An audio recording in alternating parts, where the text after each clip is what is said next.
Outside a roadside diner in Nevada, a viral TikToker named Chase Holden spots what he considers perfect content. A homeless woman sitting quietly near the gas pumps. With his phone aimed and his smirk wide, he begins filming a cruel mockery, tossing coins at her feet and narrating for his 2 million followers. He doesn't notice the row of Harley-Davidsons parked along the side of the building. He doesn't see the leather vests. He doesn't hear the engines go silent. But Margaret Calloway, the woman he's humiliating, does. And so do the 60 bikers who just walked out of the diner.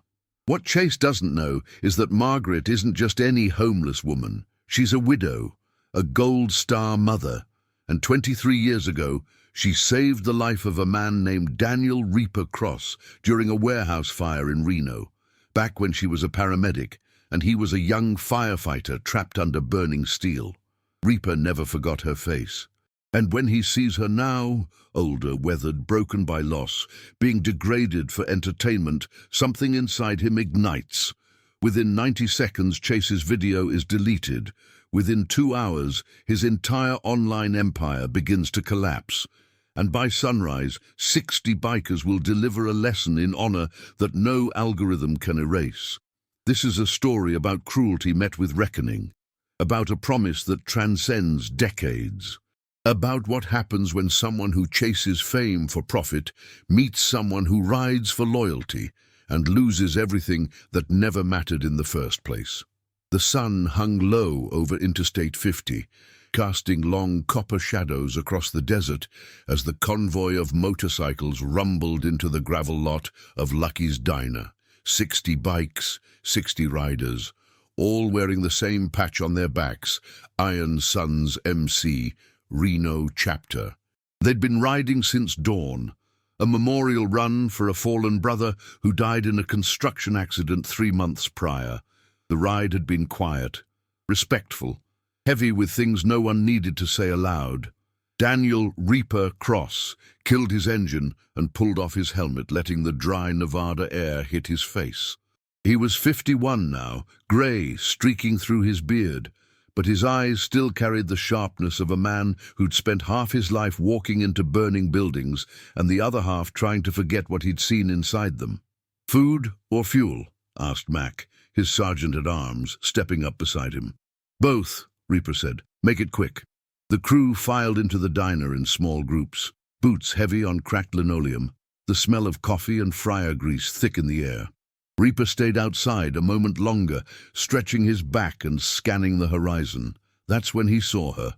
She was sitting on the curb near the gas pumps, an older woman, maybe mid-60s, wrapped in a faded army jacket too big for her frame. Her hair was silver and tangled, her face was lined with years that had been unkind. A small cardboard sign rested against her knee. "Anything helps. God bless." Reaper's jaw tightened. He'd seen plenty of her kind before. Veterans, widows, people the system had chewed up and spit out, people who'd given everything and been left with nothing. He was about to walk over when he heard the voice. "Yo, yo, yo, check this out, guys." Reaper turned. A young man, mid-20s, clean haircut, designer sneakers, phone held high, was walking toward the woman with a grin that made Reaper's stomach turn. "We got a real situation here," the kid said into his phone, his voice dripping with mock concern. "Look at this, fam. Just look at this." He stopped a few feet from the woman and pulled a handful of coins from his pocket. "Here you go, sweetheart," he said, tossing the coins at her feet. They clinked against the pavement. "Get yourself a coffee, maybe a shower too." The woman didn't move, didn't look up, just sat there, shoulders curved inward like she'd learned long ago that silence was safer than speaking. The kid, Chase Holden, according to the username flashing on his screen, laughed and zoomed in on her face. 2 million followers, y'all, he said. "And you know what? This is gonna hit 1 million views easy. Content is king, baby.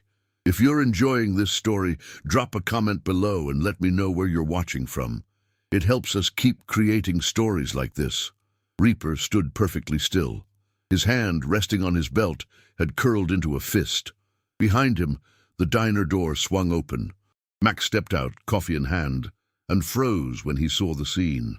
Reaper, I see it. Chase was still filming, circling the woman now like a predator. You know what the problem is?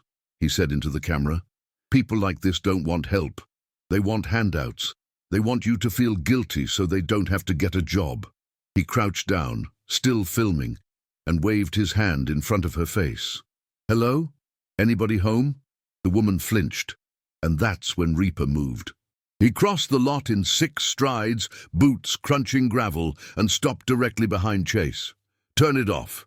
Chase spun around, startled, his grin faltering for half a second before snapping back into place. Whoa! Hey! Relax, man! I'm just making content. I said turn it off.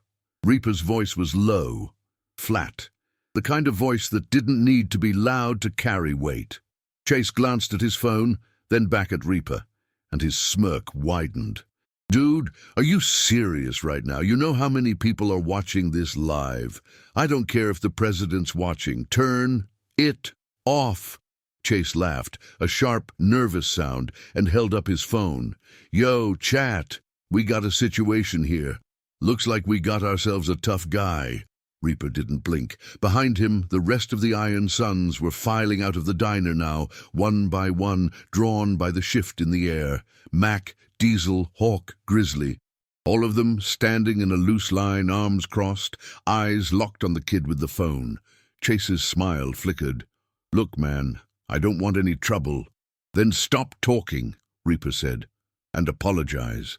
Apologize? Chase barked out a laugh. For what? Reaper took one step closer. For disrespecting a woman who's been through more in one day than you'll see in your entire life. Chase's jaw tightened. His followers were watching. His brand was on the line. He couldn't back down now. She's homeless, he said, his voice rising. She's sitting here begging for money while people are out here working. I'm just calling it like I see it. Reaper's eyes didn't move from Chase's face. You ever serve? What? Did you ever serve your country? Chase shifted his weight. No, but then shut your mouth. The woman on the curb finally looked up, and when Reaper saw her face, really saw it, his breath caught in his throat. He knew her, 23 years ago. A warehouse fire in Reno. Reaper had been a young firefighter then, 30 pounds lighter and 10 times more reckless. He'd gone into a burning building after a crew member and gotten trapped when part of the roof collapsed. Smoke, heat, the crushing weight of steel across his chest. He'd been seconds from passing out when he heard her voice. Stay with me, I'm not losing you. A paramedic. Dark hair pulled back, soot on her cheeks, eyes like iron. She dragged him out, kept him breathing, saved his life. Her name was Margaret Calloway, and now she was sitting on a curb, being mocked by a stranger for views. Reaper's fists loosened. His voice, when he spoke again, was quieter. Margaret. The woman blinked. Confusion flickered across her face. Do I know you? Reaper crouched down slowly, ignoring Chase entirely now. Yeah, he said softly. You do. Margaret Calloway stared at the man kneeling in front of her, trying to place the face beneath the grey beard and the lines carved by time. His eyes were familiar, sharp, steady, the kind that had seen fire and never looked away. Reno, Reaper said quietly. September 2002, warehouse fire on 4th Street. You pulled me out. Her breath hitched. Daniel, he nodded. Her hand rose to her mouth, trembling. Oh my God, I thought you were dead. Reaper's mouth curved into something that wasn't quite a smile. Almost was. You made sure I wasn't. Behind him, Chase was still holding his phone, but his posture had shifted.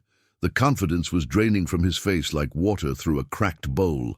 The chat was exploding, but not in his favor. Who is she? Bro, you messed up. Delete this now. Reaper rose to his feet and turned back to Chase, his voice calm but edged with steel. Her name is Margaret Calloway. She spent 32 years as a paramedic. She delivered babies. She brought people back from the dead. She saved my life when I was pinned under burning steel and everyone else had written me off. Chase opened his mouth, closed it. Her husband, Reaper continued, was a Marine. Died in Afghanistan in 2004. Her son followed him into the Corps, died in Helmand province in 2011. Margaret's face crumpled, but she didn't make a sound. Reaper took another step toward Chase. She lost everything. Her pension got tied up in a legal fight with the city after a budget cut. Her house went into foreclosure, and she ended up here, on this curb, because the country she served and the family she gave to that country left her with nothing. The lot was silent now, except for the hum of distant traffic and the faint crackle of Chase's phone still recording. "So I'll ask you one more time," Reaper said. "Apologize." Chase swallowed hard. His hand, still holding the phone, was shaking. I didn't know." "That's the problem," Reaper cut him off. "You didn't want to know, you just wanted the views." Chase looked down at his phone. The live count had climbed past 50,000, but the comments weren't praise anymore. They were fury. "Disgusting, apologize right now, you're done." He lowered the phone. "I'm sorry," he said, his voice barely above a whisper. "Not to me," Reaper said. "To her." Chase turned toward Margaret, his face pale. I'm sorry. I didn't mean—" "Yes, you did," Margaret said quietly. Her voice was soft, but it carried the weight of someone who'd spent decades speaking truth into chaos. "You meant every word," she continued, "because people like me are easy targets. We don't fight back. We don't have lawyers. We don't have followers." Chase's jaw tightened, but he said nothing. Margaret stood slowly, her joints stiff, and looked him in the eye. "But you know what? I forgive you." The words hung in the air like a bell that couldn't be unrung. Reaper glanced at her, surprised. "Not because you deserve it," Margaret added, "but because I've seen too much hate in this world to carry more of it." She picked up her cardboard sign, folded it carefully, and tucked it under her arm. Then she turned to Reaper. "Thank you, Daniel." "Don't thank me yet," Reaper said. He looked back at the 60 bikers standing behind him, silent, watching, waiting. He raised his voice. "Brothers!" Every head turned. "This is Margaret Calloway. 23 years ago she saved my life, and I'm calling it in." Mac stepped forward first, pulling a $100 bill from his wallet and handing it to Margaret without a word. Then Diesel, then Hawk, then Grizzly. One by one, every rider in the Iron Sons walked up and placed money into her hands. Bills, 5s, 10s, 20s, hundreds. Margaret's eyes filled with tears. I can't accept this." "You already did," Reaper said gently, "and we're not done." He turned back to Chase, who was still standing there, frozen, phone dangling uselessly in his hand. "You wanted content?" Reaper said. "Here's your content." He pulled out his own phone and opened the camera. "I'm Daniel Cross. I'm a retired firefighter and the president of the Iron Sons Motorcycle Club. The woman you just humiliated saved my life, and because of her, I'm standing here today." He aimed the camera at Margaret. "This is what a hero looks like. Not someone chasing views, not someone mocking the vulnerable, but someone who ran toward the fire when everyone else ran away." He lowered the phone and looked at Chase. "You've got two choices. You delete that video, you apologize publicly, and you donate every cent you made from it to a veterans charity. Or," Chase's voice cracked. Reaper's smile didn't reach his eyes. "Or we make sure every person who follows you knows exactly what kind of man you really are." Chase stared at him for a long moment. Then slowly, he opened his app and deleted the video. The live feed went dark. If you're from the US, drop a comment with your state. If you're international, let us know your country. We love hearing from all of you. 4:47 p.m., Nevada. Chase Holden sat in his rented Jeep 2 miles down the highway, hands still shaking on the steering wheel. His phone lay face down on the passenger seat, buzzing relentlessly with notifications he couldn't bring himself to check. The video was gone, deleted, but the internet never forgot. Clips had already been screen recorded, shared, reposted, dissected, and the comments were brutal. "This is who you really are. I'm unfollowing. You're disgusting. I hope those bikers find you again." His follower count, which had been climbing steadily toward 3 million, had dropped by 40,000 in the last hour. Chase slammed his fist against the dashboard. "It was just a joke," he muttered. "Just content." But even as he said it, he knew it wasn't true. He'd known exactly what he was doing. He'd seen the woman, alone, vulnerable, invisible, and he'd decided she was worth less than a viral moment. And now the world had seen it too. His phone buzzed again. This time it was a call. "Marcus?" Manager Chase hesitated, then answered. "Marcus, what the hell were you thinking?" Marcus's voice was sharp, clipped. "I've got 3 brands pulling sponsorships. 3. Do you understand what that means?" "I deleted the video." "It's everywhere, Chase. TikTok, Twitter, YouTube. Someone even made a Reddit thread calling for you to be deplatformed." Chase's stomach twisted. "What do I do?" "You grovel," Marcus said flatly. "You post an apology. You cry if you have to, and you pray this blows over before we lose everything." The line went dead.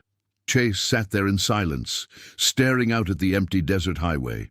He'd built his entire life on being untouchable, on saying whatever he wanted, doing whatever he wanted, because the algorithm rewarded boldness and controversy. But now, for the first time, he was facing something the algorithm couldn't save him from: accountability. Back at Lucky's diner, Reaper sat across from Margaret in a corner booth, a cup of black coffee steaming between them. The rest of the crew had given them space, though a few lingered near the counter, keeping watch. Margaret wrapped her hands around a mug of tea, her fingers still trembling slightly. "I don't know what to say," she murmured.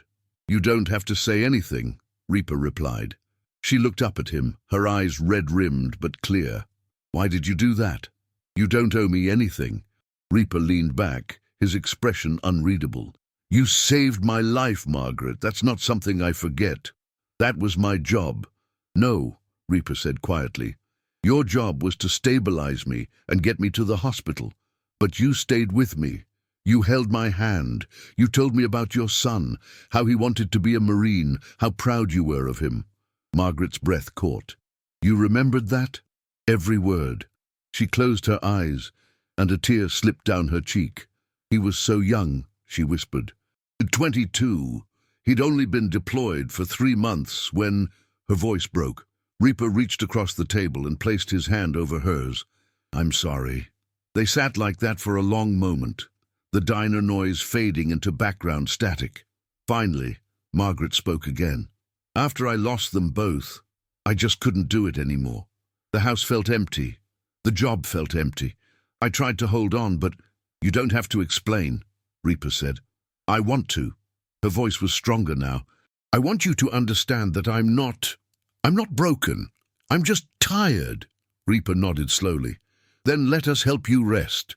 Margaret frowned. "What do you mean?" Reaper pulled out his phone and opened a group chat labeled Iron Sons, Reno. "We've got a clubhouse just outside the city," he said. "It's got spare rooms, a kitchen, a garage. It's not much, but it's safe. And it's yours if you want it." Margaret stared at him. "You're offering me a place to stay?" "I'm offering you a home," Reaper corrected, "for as long as you need it." Her hand started shaking again, but this time it wasn't from fear. I can't just take charity." "It's not charity." Reaper's voice was firm. "It's a debt, one I've owed for 23 years. Margaret opened her mouth to argue, then stopped. She looked down at the table, at the pile of bills the bikers had given her, nearly $3,000 in cash. "Why?" she asked softly. "Why would you all do this for someone you don't even know?" Reaper glanced toward the window, where his crew stood in a loose line, leather vests dark against the fading sunlight. "Because we know what it's like to be forgotten," he said, "and we don't let that happen to people who matter." He met her eyes. "You matter, Margaret." She didn't respond. Couldn't. The words had lodged in her throat like something too big to swallow. Instead, she just nodded. And for the first time in years, she felt something she'd thought was gone forever. Hope. If this story is hitting you in the feels, hit that like button and let us know. We read every single comment. By the time Chase Holden made it back to his apartment in Las Vegas, his world had already imploded. His TikTok account, Ace Chase, the vibes, 2 million followers, verified checkmark, had been suspended pending review. His Instagram was flooded with tagged posts calling him out.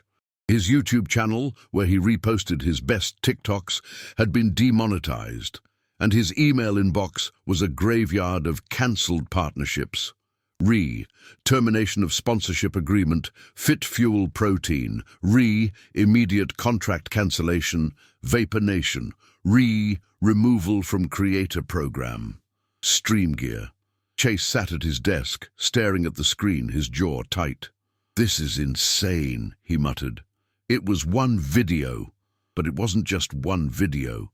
Someone had dug through his old content. Every questionable joke, every edgy comment, every moment where he'd pushed the line for engagement, and now it was all being weaponized against him. A Reddit thread titled, "Chase Holden, a Timeline of Cruelty," had been pinned to the front page. It catalogued 2 years of content, pranks on minimum wage workers, fake giveaways, staged confrontations designed to humiliate strangers. The comments were merciless. "He's always been trash. We just didn't want to see it. I hope he loses everything. Those bikers should have done more." Chase's phone buzzed. A text from his ex-girlfriend. "You're disgusting. Don't ever contact me again." Then another, from a friend he'd known since high school. "Dude, I can't be associated with this. Sorry." And another, "You're cancelled. Deal with it." Chase threw his phone across the room. It hit the wall and clattered to the floor. Screen cracked. He sat there in the dark, breathing hard, fists clenched. For the first time in his life, he realized something. He was alone. Meanwhile, 320 miles away, Margaret Calloway sat in the passenger seat of Reaper's truck, watching the Nevada desert blur past the window.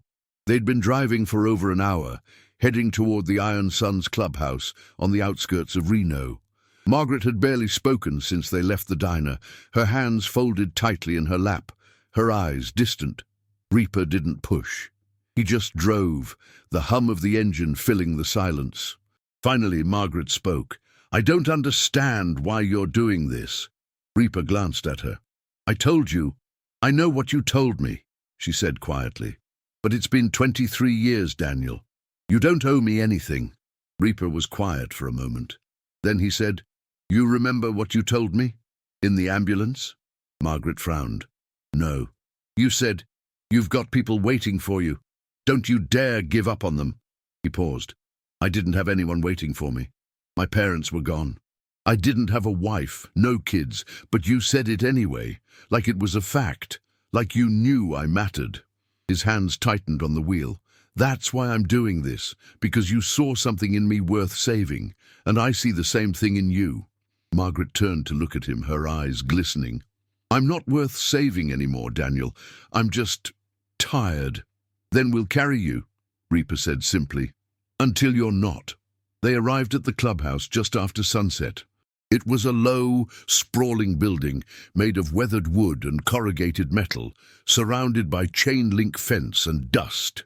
A hand-painted sign above the door read, "Iron Suns MC, Reno Chapter." Motorcycles lined the front, Harleys, choppers, a few beat-up cruisers. The sound of classic rock drifted from inside. Reaper killed the engine and looked at Margaret. "Welcome home." She stared at the building, her expression unreadable. Reaper climbed out and walked around to open her door. She stepped down, slowly, her legs stiff from the drive.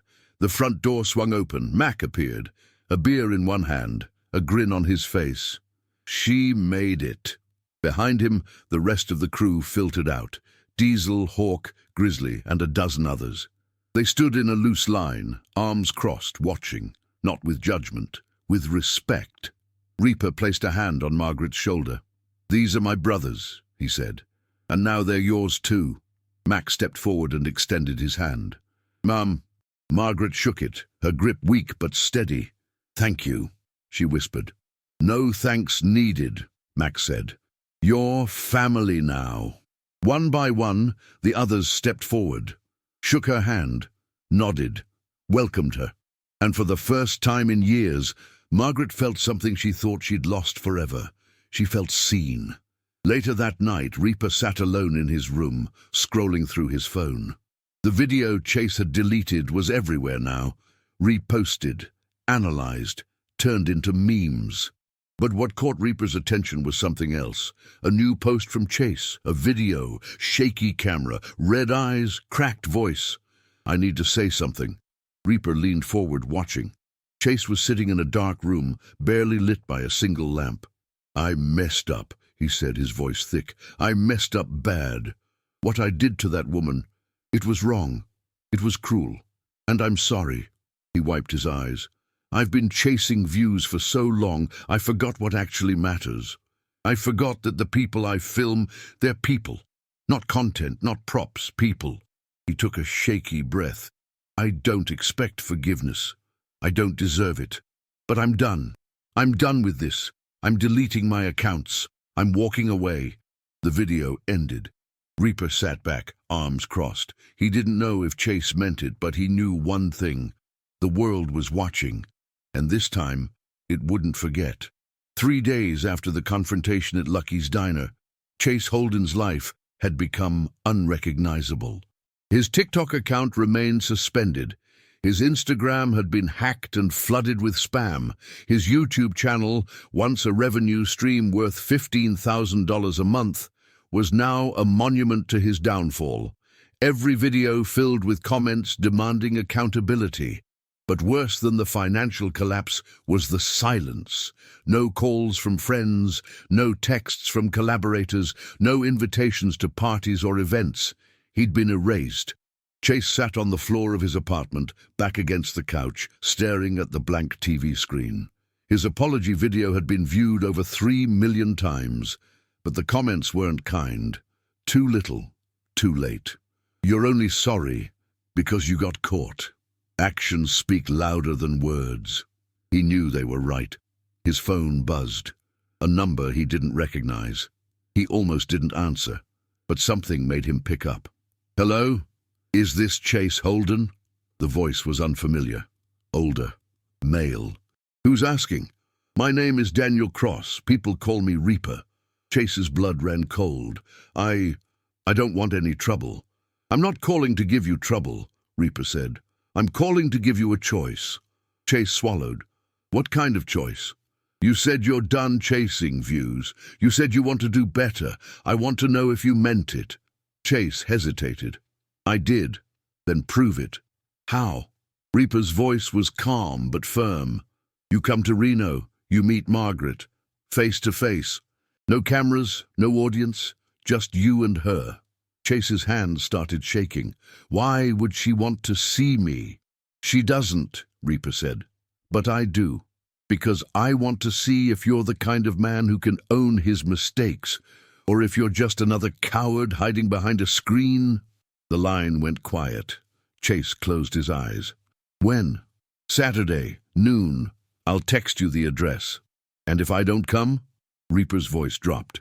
"Then you'll spend the rest of your life knowing you had a chance to make it right, and you didn't take it." The call ended. Chase sat there in the dark, his heart pounding. He could ignore it, block the number, pretend it never happened. But he knew he wouldn't, because for the first time in his life, someone was offering him something he'd never had before. A way forward. Margaret stood in the small bedroom Reaper had given her, folding a donated sweater and placing it carefully in the dresser. The room was simple. A single bed, a wooden dresser, a window overlooking the desert.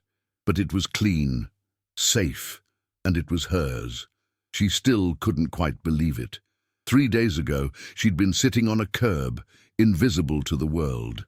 Now she was surrounded by people who treated her like she mattered.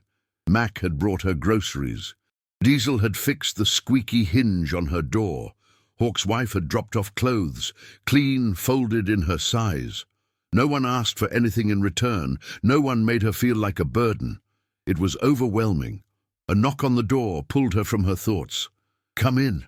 Reaper stepped inside, his expression unreadable. "How are you settling in?" "Fine," Margaret said, though her voice was tight. "Everyone's been very kind." Reaper nodded. "Good." He leaned against the doorframe, arms crossed. I need to tell you something. Margaret looked up, concerned. What is it? That kid, Chase, he's coming here on Saturday. Margaret's face went pale. Why? Because he asked to, Reaper said, and because I think he needs to see what his actions cost. Margaret shook her head. I don't want to see him. I know. Then why? Because forgiveness isn't just for him, Reaper said quietly. It's for you, too. Margaret stared at him, her jaw tight. You think I need to forgive him? I think you need to decide if you want to carry what he did or let it go. Margaret turned away, her hands trembling. You don't know what it's like, she said, her voice breaking. To be treated like you're nothing, like you don't matter. You're right, Reaper said. I don't. But I know what it's like to carry hate, and I know it'll eat you alive if you let it. He paused. I'm not asking you to forgive him. I'm just asking you to hear him out. Margaret closed her eyes. And if I say no, then I'll tell him to stay away. She stood there for a long moment, her shoulders rising and falling with each breath. Finally, she spoke. I'll see him. Reaper nodded. Thank you. Saturday arrived cold and clear. Chase pulled into the gravel lot of the Iron Suns clubhouse at 11:57 a.m., his hands slick with sweat on the steering wheel. The building looked exactly as he'd imagined. Rough, weathered, surrounded by motorcycles and the kind of people who didn't forgive easily. He killed the engine and sat there, staring at the front door. He could still leave, turn around, go back to Las Vegas and disappear, but he didn't. He stepped out of the Jeep. The front door opened before he reached it. Reaper stood in the doorway, arms crossed, expression unreadable. You came. I said I would. Reaper studied him for a moment, then stepped aside. She's inside. Chase's heart hammered in his chest as he walked through the door. The clubhouse was dimmer than he expected. Wood-paneled walls, a pool table in the corner, a bar lined with bottles. A handful of bikers sat at tables watching him with cold, unblinking eyes. And there, sitting in a chair near the window, was Margaret. She looked smaller than he remembered, older, tired, but her eyes were steady. Chase stopped a few feet away, his throat dry. Mrs. Calloway. She didn't respond. He swallowed hard. I don't know what to say, except that I'm sorry. For what I did. For how I treated you, for... His voice cracked. For making you feel like you didn't matter. Margaret looked at him for a long time. Then she spoke. Do you know what the worst part was? Chase shook his head. It wasn't the coins, or the words. It was the fact that you looked at me, and you didn't see a person. Her voice was soft, but it cut like glass. You saw content, a prop, something disposable. Chase's eyes burned. I know, and I'm so sorry. Margaret stood slowly. I lost my husband. I lost my son. I lost my home. And I thought I'd lost everything that made me. She stepped closer. But you didn't take that from me. Because I'm still here, and I still matter. She looked him in the eye. I forgive you. Not because you deserve it, but because I'm not going to let you take any more from me than you already have. Chase's knees buckled. He dropped to the floor, tears streaming down his face. Thank you, he whispered. Thank you. Margaret didn't move. She just stood there watching him cry. And then, slowly, she placed a hand on his shoulder. Get up, she said quietly, and do better. Chase looked up at her, his face streaked with tears, and for the first time in days, he felt something other than shame. He felt hope. Chase Holden left the Iron Suns clubhouse that afternoon with something he hadn't expected to find. Not absolution, not redemption, but a direction. Reaper walked him to his Jeep, hands in his pockets, his expression unreadable. What now? Reaper asked. Chase wiped his face with the back of his hand, still raw from crying. I don't know, he admitted. I deleted everything, my accounts, my brand. I don't even know who I am without all that. Reaper nodded slowly. Good. Chase frowned. Good? Yeah, because the version of you that needed all that, he was empty. Reaper leaned against the Jeep. Now you get to figure out who you are when no one's watching. Chase looked down at his hands. I don't know if I can. You can, Reaper said. But it's going to take work, real work, the kind that doesn't come with likes or follows. He pulled a business card from his vest pocket and handed it to Chase. Veterans Outreach Network, Reno Chapter Volunteer, Coordinator Sarah Jennings. This is a non-profit that helps homeless veterans, Reaper said. They're always looking for people willing to put in hours, no cameras, no credit, just work. Chase stared at the card. You think they'd let me volunteer? I think they'd let anyone who's serious about helping, Reaper said. But you're going to have to prove you're not doing it for content. Chase nodded slowly. I'll call them. Good. Reaper straightened. And Chase? Yeah? Don't come back here unless you're invited. Margaret's healing, and she doesn't need you showing up trying to make yourself feel better. Chase swallowed. Understood. He climbed into the Jeep, started the engine, and drove away.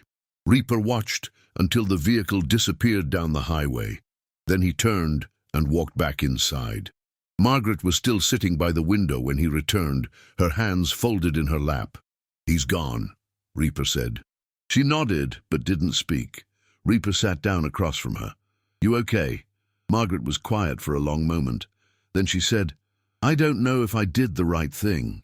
Forgiving him, letting him off easy. Reaper leaned back in his chair.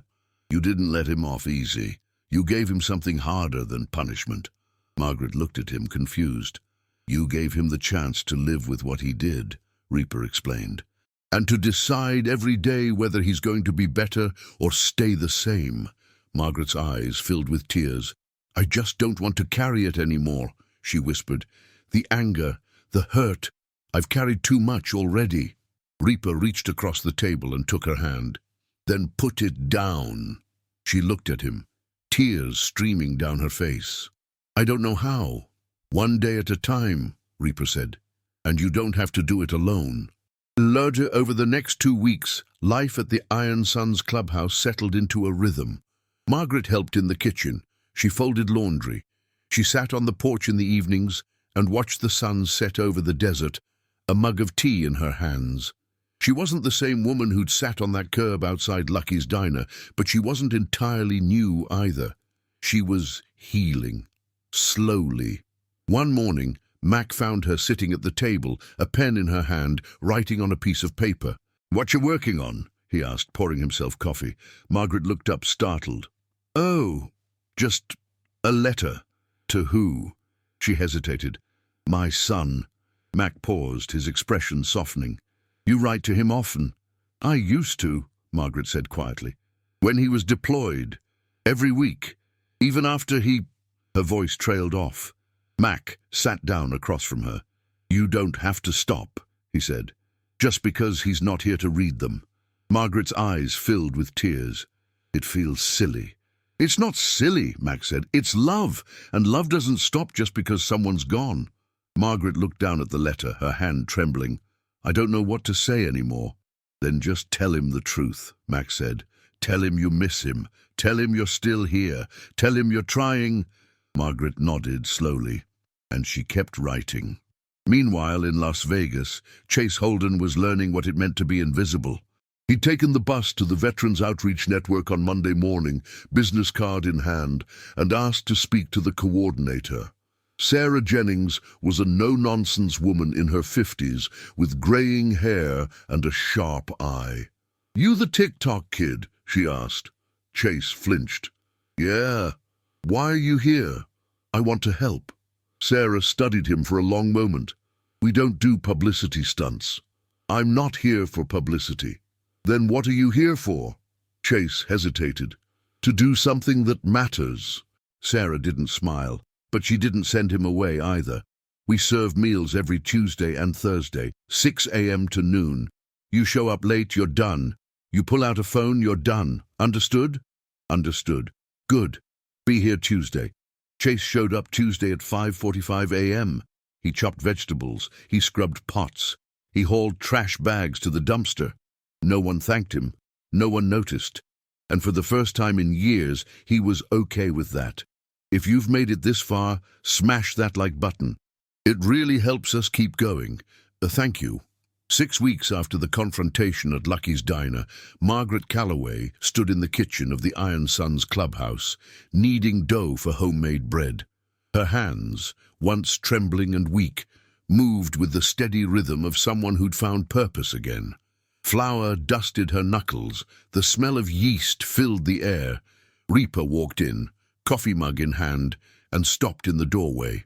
"You didn't have to do this." Margaret glanced at him, a small smile on her face. "I wanted to." She shaped the dough into a loaf and placed it in a pan. "Besides," she added, "it's the least I can do. You've all given me so much." Reaper leaned against the counter. "You've given us something too." Margaret frowned. "What?" "A reminder," Reaper said, "that the things worth fighting for aren't always loud. Sometimes they're quiet, like bread in the morning, or someone who finally feels safe." Margaret's eyes glistened, but she didn't cry. She'd done enough of that. Instead, she wiped her hands on her apron and looked at him. "I've been thinking," she said, "about what comes next." Reaper raised an eyebrow. "You planning on leaving?" "No," Margaret said quickly. "Not leaving, just thinking about what I can do. I can't just take from you all forever." "You're not taking—" "I know," Margaret interrupted gently. "But I need to give back. I need to be useful again." Reaper set his mug down. "What are you thinking?" Margaret took a breath. "I want to volunteer at the Veterans Center or the shelter, somewhere I can help people who are where I was." Reaper smiled, a rare, genuine smile. "I think that's a damn good idea."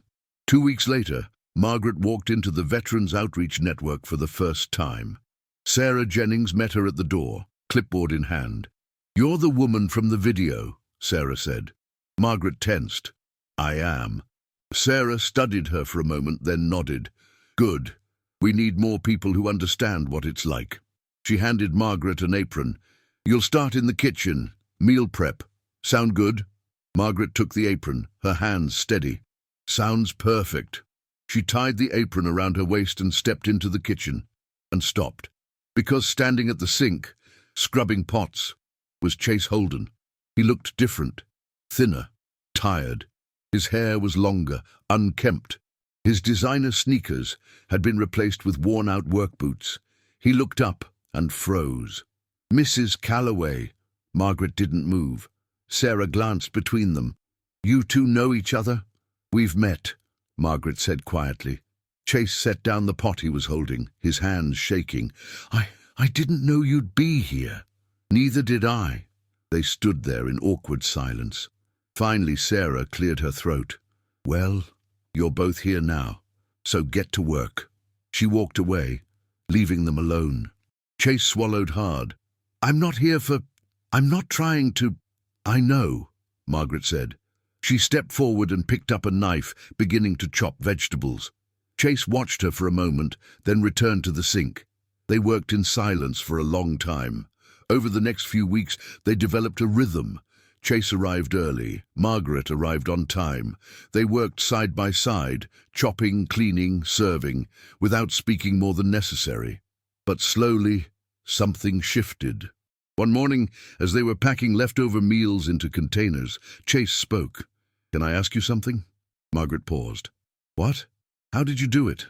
After you lost everything, how did you keep going?" Margaret looked at him for a long moment. "I didn't," she said. "Not for a long time. I just existed, one day at a time, until someone reminded me that I still mattered." Chase nodded slowly. "I'm trying to do that," he said. "To matter again, but I don't know if I can." Margaret set down the container she was holding. "You can," she said, "but not by going back to who you were. You have to become someone new." Chase looked at her, his eyes red. "What if I don't know how?" "Then you figure it out," Margaret said. "One day at a time." 3 months after the video was deleted, a small news segment aired on a local Reno station. "Local veterans shelter sees surge in volunteers." The segment featured Sarah Jennings standing in front of the Veterans Outreach Network, talking about the increase in community involvement. Behind her, barely visible in the background, were Margaret and Chase, working side by side, serving meals to people who had nowhere else to go. No one recognized them, and that was exactly how they wanted it. Back at the Iron Sun's clubhouse, Reaper sat on the porch, watching the sun set over the desert. Mac walked out, beer in hand, and sat down beside him. "You hear Margaret's staying on permanently at the outreach center?" Reaper nodded. "I did. She's doing good work." "She always did," Reaper said. "People just forgot." Mac took a sip of his beer. "And the kid?" Reaper smiled faintly. "Still showing up every week, still scrubbing pots, still trying. Think he'll make it?" "I don't know," Reaper said. "But he's doing something a lot of people never do." "What's that?" "Trying to be better." They sat in silence for a while, the desert wind stirring the dust around them. Finally, Mac spoke. "You think this is what it's about? Helping people who screw up?" "No," Reaper said. "I think it's about helping people who are willing to own it." He stood, stretching his back. "The rest, they'll figure it out on their own, or they won't." He walked back inside, leaving Mac on the porch. And somewhere, out in the desert, the sound of motorcycles echoed in the distance, a reminder that some promises are kept long after the world has moved on. Thank you so much for watching this story.